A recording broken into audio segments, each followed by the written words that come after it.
Oi, meu nome é Lucas, eu sou estudante de Ciência da Computação na USP e eu queria te responder uma pergunta que parece boba. Por que os computadores que a gente usa ainda seguem a mesma estrutura de 1945?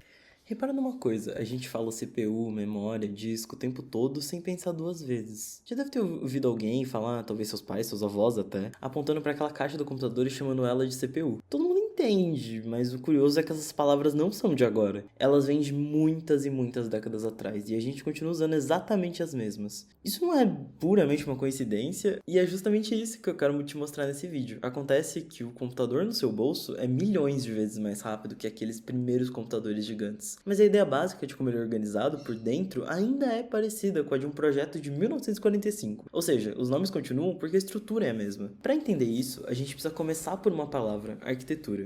Quando se fala na arquitetura de um computador, não é da aparência dele, se é uma torre, se é um notebook, se é um celular. É do projeto da máquina. Quais são as partes principais, o que cada uma faz e como elas conversam entre si. É a planta de como o computador é organizado por dentro. A mesma arquitetura pode ser construída com tecnologias completamente diferentes.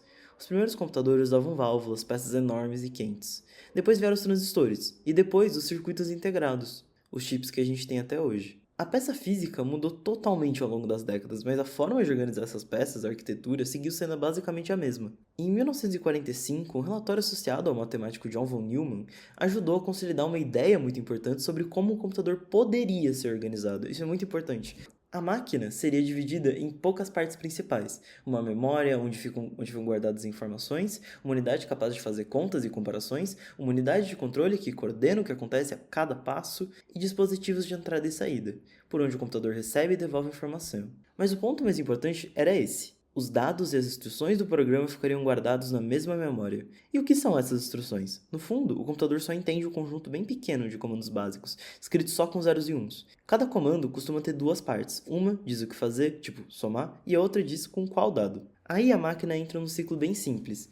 Busca uma instrução na memória, entende o que ela manda fazer e executa, e passa para a próxima. É só isso, repetido bilhões de vezes por segundo, e guarde bem essa imagem, porque é ela que sobrevive até hoje.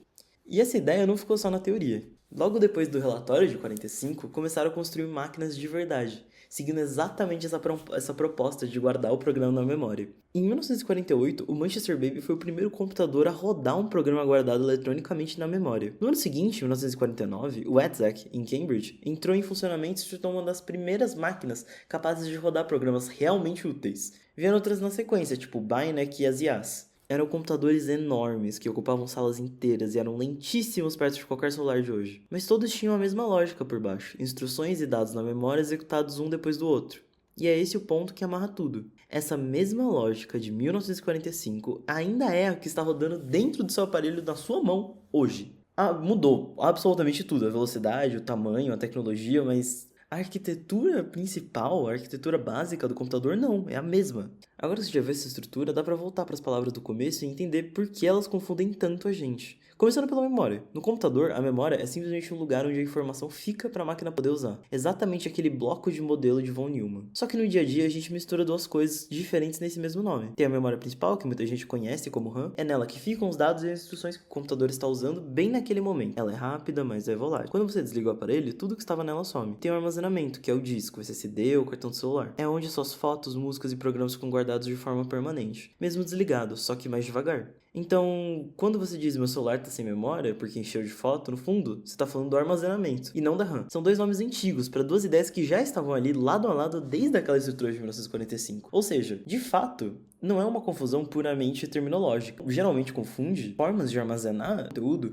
simplesmente porque elas foram projetadas dessa forma, de atuarem uma coadjuvante da outra. Então, é compreensível que a gente confunda uma com a outra. Se a memória já confunde, a CPU confunde mais ainda. A CPU é a sigla em inglês para Unidade Central de Processamento, ou seja, é o processador, o chip que faz contas e comanda o resto. Aquela unidade de controle e de cálculo que apareceu lá no modelo de von Neumann. Só que muita gente chama de CPU a caixa grande do computador. Essa caixa, na verdade, é o gabinete, que é onde mora o computador. A CPU mesmo é um chip pequeno ali dentro. E de onde vem essa troca? De novo, da história. Nas primeiras décadas da computação, a unidade central do processamento era literalmente um armário enorme, um único gabinete gabinete que guardava o processador e a memória principal. Naquela época, dizer a CPU e apontar para o móvel inteiro fazia todo sentido. O processador foi encolhendo até virar um chip minúsculo, mas o costume de chamar a caixa de CPU ficou, ainda mais porque o chip fica escondido lá dentro. Repara que é o mesmíssimo fenômeno do vídeo todo, um nome antigo que sobreviveu mesmo depois de a tecnologia mudar por completo. É a mesma história daquele microcomputador que você ouve de gente de outras gerações,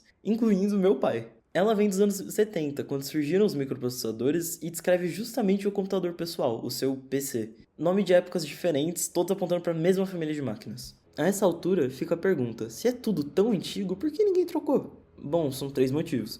Primeiro é que esse modelo funciona bem, e é simples de entender e de programar. O segundo é que já tem coisas demais construídas em cima dele. São décadas e décadas de programas e de conhecimento que seriam caríssimos de jogar fora e recomeçar do zero. E o terceiro é que toda vez que esse modelo esbarrou no limite, a saída foi melhorá-lo por dentro, deixando as máquinas mais rápidas e com mais memória, em vez de trocar a ideia por inteira. Por ser simples, flexível e já estar em toda parte, ele foi sendo aperfeiçoado, não substituído. Então, voltando lá pro começo, a gente usa uma ideia tão antiga não porque ninguém pensou em algo melhor, mas porque ela resolve o problema de um jeito simples, e porque trocar sairia caro demais. E é exatamente por isso que você, seus pais e até os seus avós acabam usando as mesmas palavras. CPU, memória, disco, elas atravessaram décadas junto com a estrutura que descrevem.